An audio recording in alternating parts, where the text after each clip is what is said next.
Sejam muito bem-vindas ao Fala Com Elas, um espaço de escuta, troca e protagonismo feminino.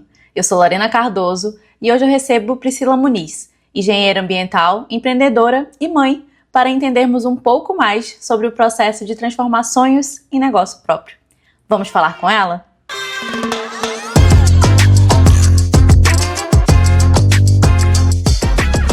Pri, muito obrigada por ter aceito o convite, para compartilhar a sua história aqui. Nós nos conhecemos ainda no início de carreira e tem sido muito bacana compartilhar aí toda a sua trajetória e evolução. Obrigada pelo convite. Estou honrada, faz tanto tempo que a gente não se vê e estar se vendo agora é maravilhoso. Obrigada. Imagina. Pri, para começar, eu gostaria de entender como e quando que você decidiu começar a empreender. Eu comecei a empreender, na verdade, com 6 anos. A minha mãe, quando eu vou fazer palestra, eu trago para minha palestra um pirulito, que esse pirulito me lembra do meu empreendedorismo, porque quando a minha mãe me deu esse pirulito, ela me deu uma caixa, minha tia tinha ido para a Colômbia, e ela trouxe esses pirulitos para mim, e minha mãe me deu.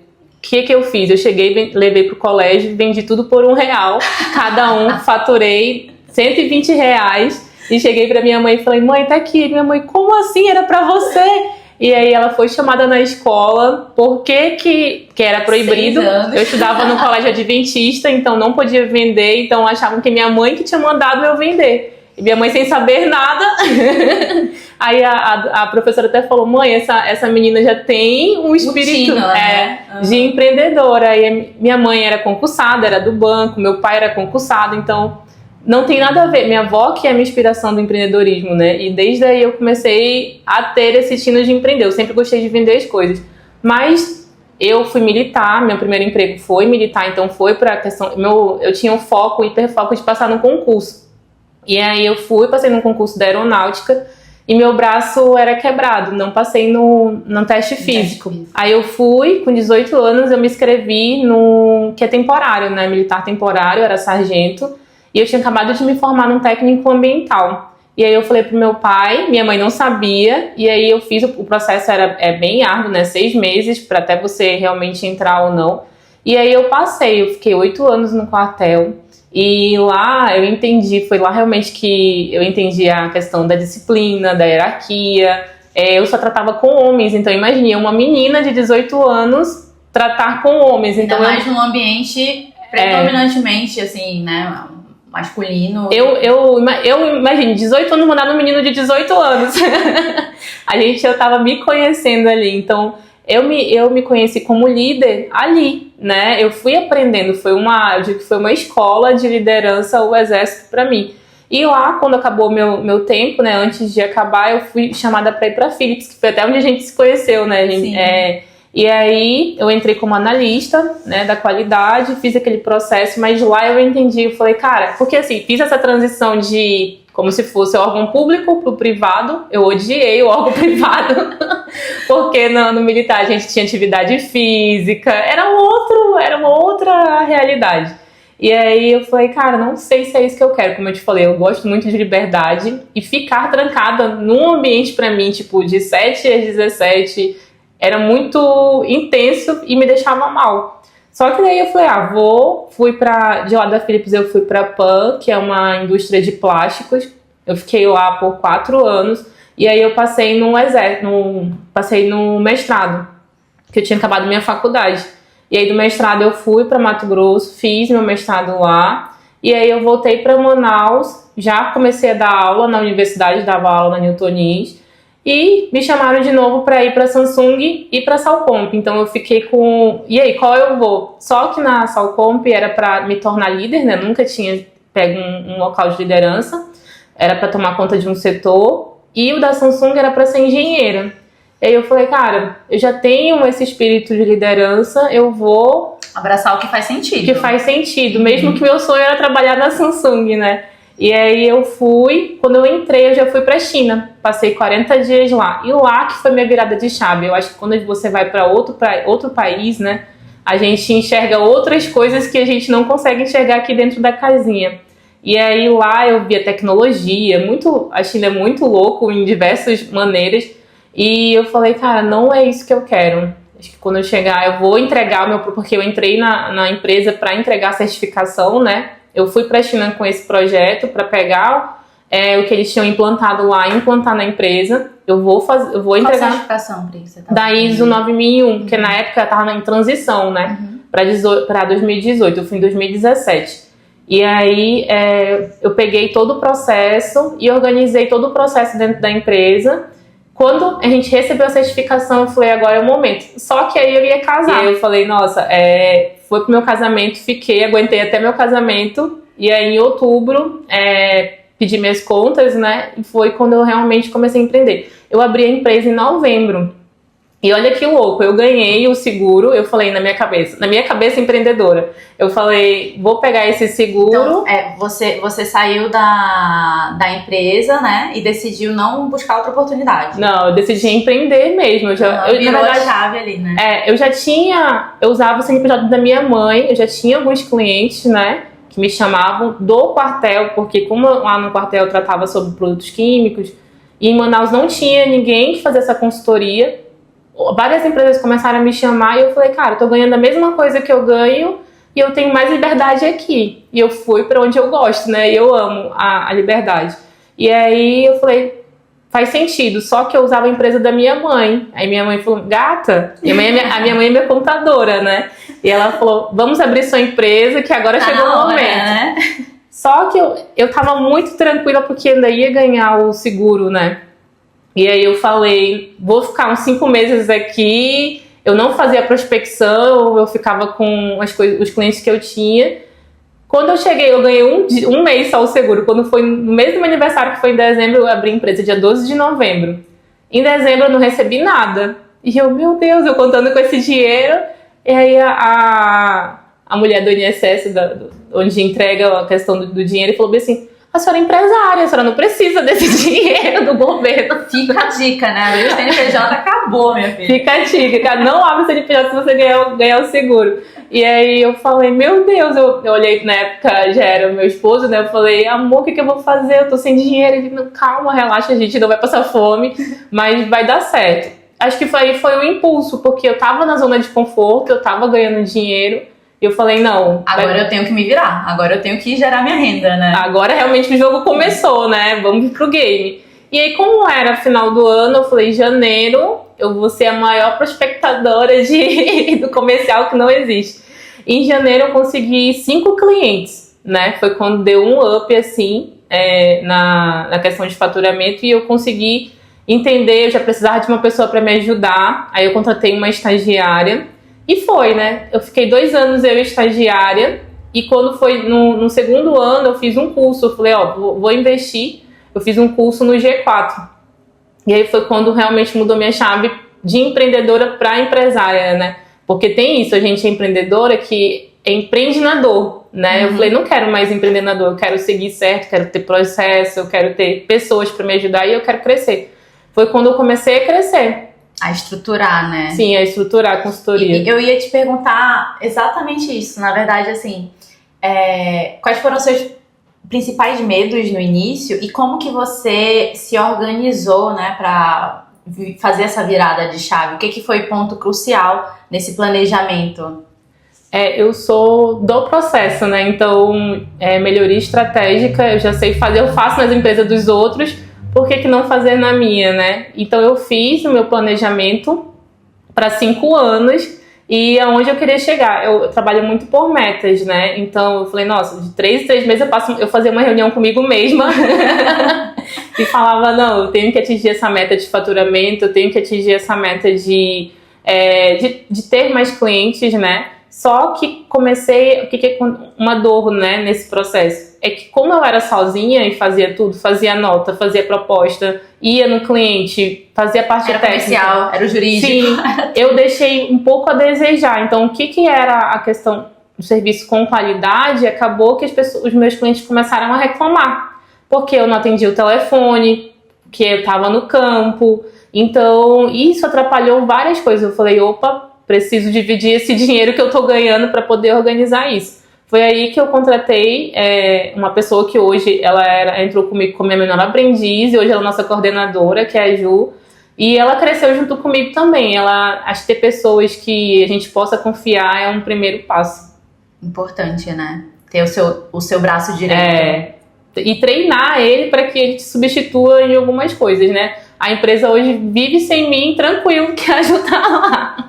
Não, isso é não só assim, para quem é empresário, né, mas para quem é líder no âmbito aí empresarial. Eu acho que você é um bom líder quando tudo consegue rodar sem a necessidade da sua presença, né? É um sinal que tá todo mundo ali bem capacitado.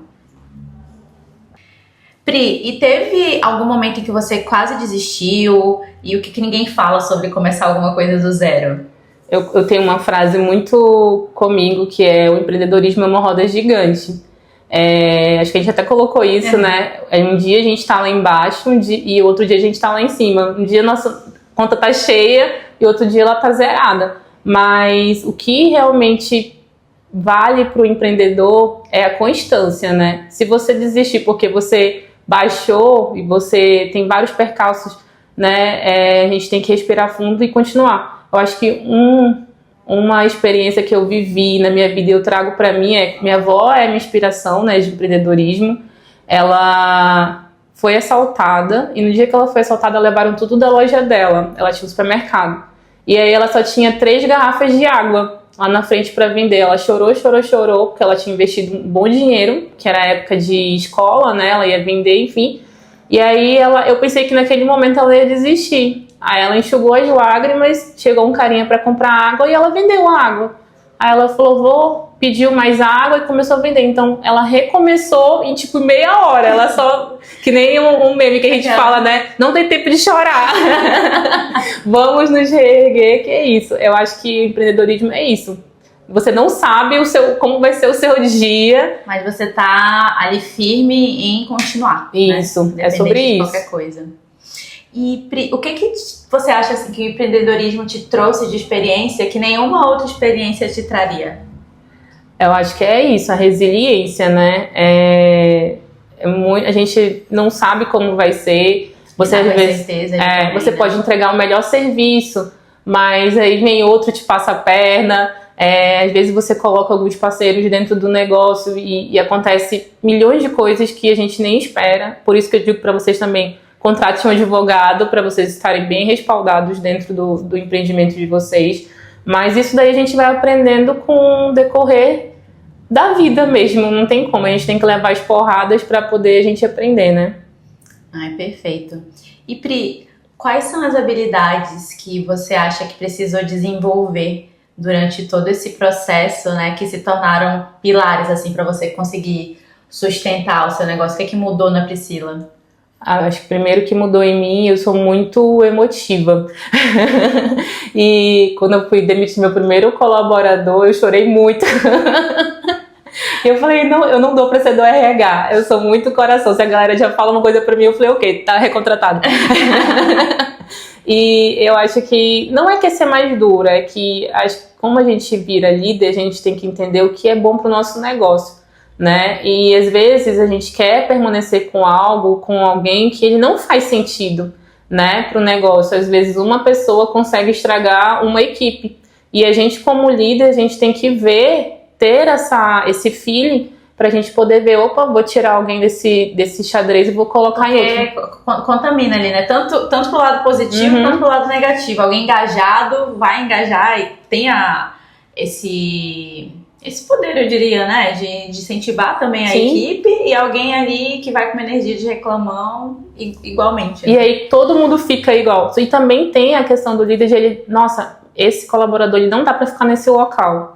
Né? Todos os meus colaboradores a gente faz o DISC quando eles entram. Conhecer as habilidades e tentar adequar ele para uma atividade correlata. Porque não adianta eu ficar, nossa, eu quero que ele... Porque lá na empresa a gente faz muito treinamento. Então, eu quero que ele faça treinamento. Ele não vai conseguir fazer treinamento. E eu fico forçando, ele vai ficar mal. Ele vai odiar a nossa empresa, vai falar para outras pessoas. Então a gente tem que entender quem que tá entrando para poder colocar. Tem um perfil adequado para aquela atividade específica. Eu acho que o principal é gestão de pessoas. Eu fiz 500 cursos de gestão de pessoas e Eu ainda não entendi as pessoas, é muito complexo isso, a gente tem que, hoje em dia, a gente até saber falar para não causar até pra gente, né, algo ruim, mas gestão de pessoas é muito difícil. Você vê como principal desafio? Sim, assim, não tem, eu acho que conversando com vários empresários, todos é a mesma, não é o financeiro, não é porque a gente precisa de pessoas para crescer, né? Uhum. E hoje o maior do mercado é contratação de pessoas. Então, às vezes você contrata uma pessoa e ela não vai com a tua cultura e tá tudo bem, graças a Deus, né? Que a gente quer pessoas que fiquem com a gente pelo que a gente é, né? Tendo um alinhamento ali, Sim. né? E você sente que se conhece mais hoje? Você precisou desconstruir alguma crença? Sim, eu acho que eu me conheço mais hoje, só que eu precisei tirar mais a emoção, né? Eu acho que um bom líder, ele não é emotivo, não age pelo coração e sim pela razão, né? A gente tem que entender hoje como é que vai funcionar o nosso processo e é um xadrez, né? A gente tem que colocar as peças-chave para que a nossa empresa possa evoluir, né? Ai, perfeito, Pri.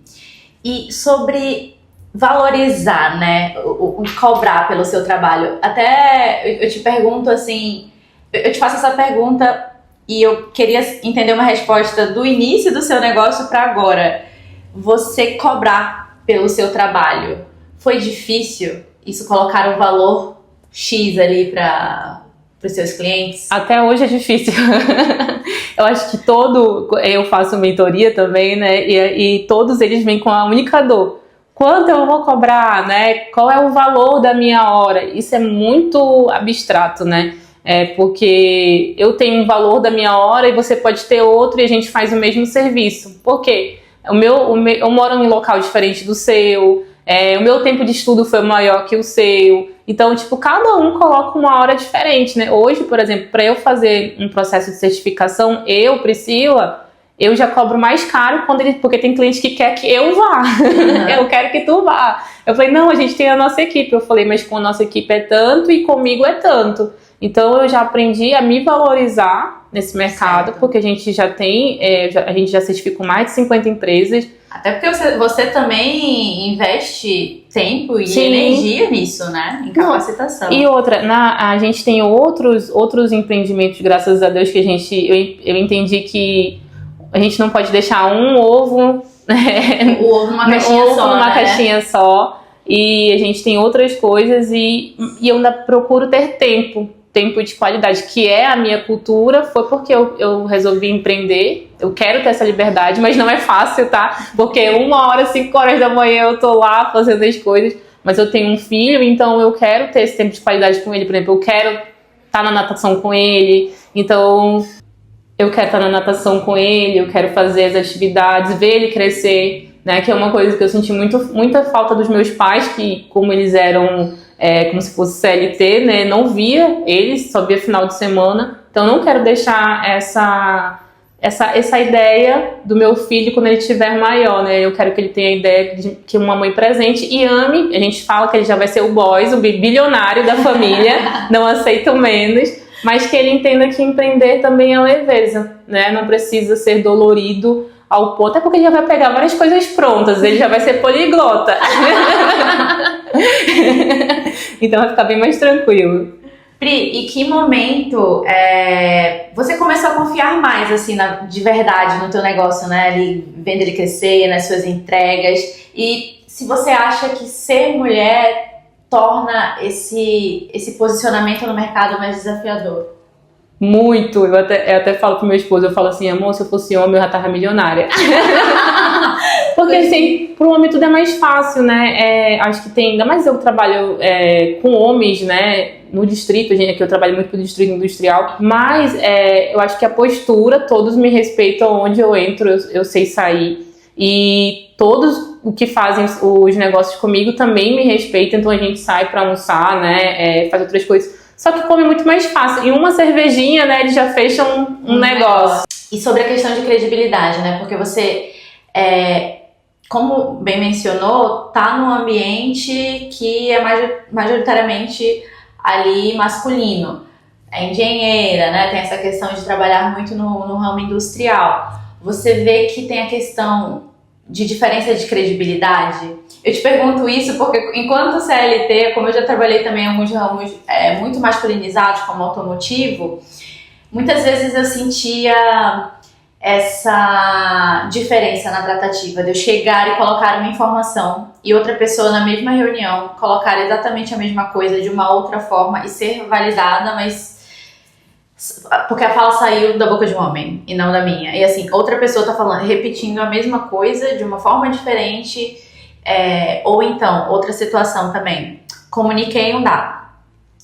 Durante a reunião, outra pessoa pergunta exatamente sobre o dado que eu comuniquei para um homem para assegurar que aquilo ali é válido, sabe? Então, tem situações similares no... Tem muitas situações, inclusive até de realmente perguntar se vale a pena, até porque por ser mais nova, né, 15 anos. Você quer skincare. Minha skincare tá em dia. Mas quando as pessoas me veem, eu acho que eu mudei muito a minha questão imagem pessoal, né? Eu acho que tem um ano mais ou menos que eu tô nesse processo pelo fato de eu ser engenheira, eu ser da obra, eu ser tá no campo, eu amo o campo, né? Não deixo de ir, mas eu tive que mudar mais a minha imagem pessoal para ter mais credibilidade. E tenho anos de experiência, as pessoas falam, mas realmente a imagem pessoal ela conta muito. Faz muita diferença. O quanto mudou. Uma vez um cliente meu falou bem assim, eu fui toda arrumada que eu ia para uma palestra. E aí eu nunca tinha ido assim lá, porque como lá é fábrica, precisa usar bota, né, e tudo, e eu só fui no escritório. Aí ele olhou pra mim e falou bem assim, nossa, vem assim mais vezes. Aí eu fiquei... Isso faz toda a diferença, Aí eu fiquei assim, meu Deus, né? Inclusive, nesse dia ele fechou um negócio comigo. Aí eu falei, que louco, eu fechei vários serviços nesse dia. Eu falei, gente, eu tenho que estar voltada todos os dias pra poder fechar vários negócios. Faz muita diferença a imagem pessoal. E querendo ou não, tirando a linha tênue pro lado da futilidade da coisa... A gente julga o tempo todo, então as primeiras impressões elas realmente ficam. E a gente tem inteligência ali de usar isso da melhor forma, faz toda a diferença, né? Não, faz muito. Até a gente fechou um negócio, a gente tem um carro da obra, e o carro da obra sabe que o carro da obra é daquele jeito, imagine, todo zoado. E aí eu fui fechar um negócio, mais de 100k, e aí o cara olhou pra mim e falou... Ai, não sei, vamos vir no outro dia. E eu tava com a roupa da empresa, eu tinha acabado de vir da obra. Ele já ficou, como a gente falou, sem credibilidade. Essa daqui não vai me ajudar em nada. E aí eu falei, posso vir amanhã? Eu fui no outro dia, mais arrumadinha, fui com o meu carro. Ele fechou o negócio comigo. Eu falei, gente, que loucura. Ele ainda perguntou, aquele carro não era seu? Eu falei, sim, era da obra, da empresa. E ele, tá. Então, tipo, poxa, ela já tem um carro da empresa, ela já tem o carro o cara já me olhou de outro jeito. Forma, né? Faz toda a diferença. E Pri, você teve alguma rede de apoio durante esse processo? E aí eu pergunto se houveram papéis femininos que de certa forma funcionaram como um guia, uma mentora, algo nesse sentido? Vou ser sincera pra ti, eu acho que ninguém me apoiou, nem meu esposo. Ele falava, eu ficava puta com ele, que ele mandava todo dia uma imagem de currículo pra me enviar. Eu acho que o empreendedorismo, não tenho certeza. A gente eu participo de clubes, né, de mulheres, empresárias, enfim, e também tem homens, e todos têm a mesma dor, que é a gente se sentir muito só no empreendedorismo, né? Porque a gente tem que, a não ser quem tem um sócio, né? Eu não tenho sócio, eu mesmo dentro do negócio, mas tudo eu perguntava pra mim, e aí a gente tem dúvida, eu vou perguntar pra quem? Eu só sentava com Deus, orava, e ele era meu sócio. Por isso que eu falo, tu tem sócio, meu sócio é JC, Jesus Cristo, né? Ele que me guiou em muitas coisas. Mas até minha própria família, assim, não digo que não acreditou, mas ficava incentivando pra eu voltar, talvez com medo. Uma coisa mais estável. Porque eu ganhava bem, né, dentro da empresa, mas eles, acho que é muito difícil, né? E hoje eles vendo a empresa, a gente até finalizei uma mentoria agora e eles falam, nossa... Ainda bem que você não desistiu. Hoje todos trabalham comigo dentro da empresa. Eu já abri uma empresa para o meu irmão de ginástica laboral. Sou sócia dele. Então, tipo, minha mãe trabalha comigo. Hoje meu esposo trabalha comigo. Então, todo mundo não que foi contra, mas eles não me deram aquele apoio. Realmente vai. É porque é um caminho contrário, digamos assim, do que todo mundo vai seguindo, e quando a gente decide fazer algo diferente, é natural, até talvez por um olhar de cuidado, assim, né? De, poxa, eu quero que ela tenha uma estabilidade, algo nesse sentido. E hoje eu sei que a gente tem muito orgulho, né? Eu acho que do que. A gente não tá nem na metade onde a gente quer chegar, mas o que a gente já construiu, já tem nossa casa, já tem nossas coisas, tudo pela empresa, né? Então a empresa, ela nos trouxe muitas coisas boas nesses momentos. E se você pudesse voltar no tempo, o que você diria pra Priscila ali do começo? Eu diria para ela acreditar menos em todo mundo, porque eu sou, não que eu fui besta, né, mas eu acredito muito nas pessoas e acreditei em pessoas que me passaram a perna, me deixaram mal, talvez meu processo poderia ser mais rápido e não foi, mas eu ter mais cautela, né, então eu acho que eu seria assim antes, né, mas acho que tudo é um aprendizado pra gente se tornar melhor, né? E o que essa jornada te ensinou sobre coragem? E o que você acha que perdeu e ganhou ao empreender?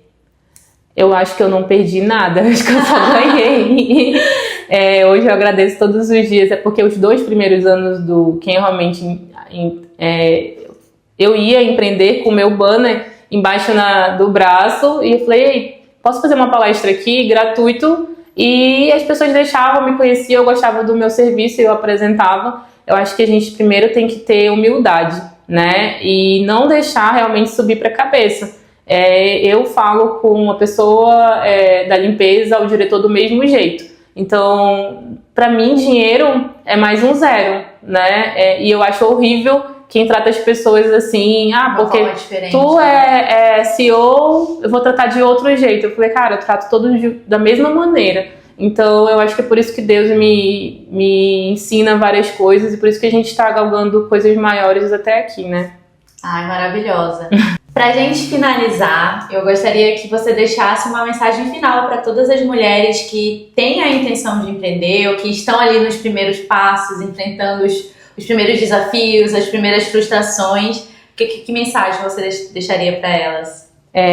Nunca diminua a força que existe dentro de você, que isso todas nós temos, né? A mulher, ela tem um dom incrível, né? Ser mãe, cuidar das amigas, do esposo, do namorado, enfim. A gente consegue fazer múltiplas tarefas, né?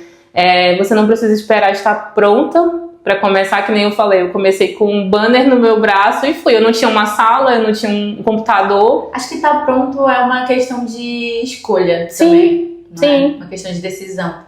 E a coragem nasce no caminho, né? A gente vai com medo mesmo e a coragem vem durante o processo. Acho que cada desafio que você enfrenta está moldando a mulher forte que você sábia, preparada que você está se tornando, né? A gente vai melhor. Eu gosto muito dessa palavra, melhoria contínua, né? A gente sempre é melhor do que ontem. Então, nunca esqueça, quando uma mulher decide acreditar nela mesma, ela transforma não só a própria vida, mas a vida de todos ao seu redor.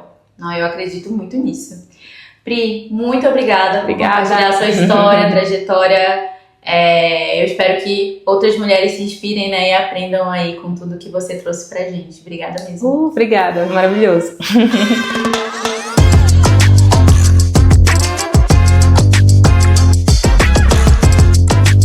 Gostou do conteúdo? Siga o Fala Com Elas no Instagram para acompanhar todas as novidades e fortalecer ainda mais essa comunidade. Espero vocês no próximo episódio.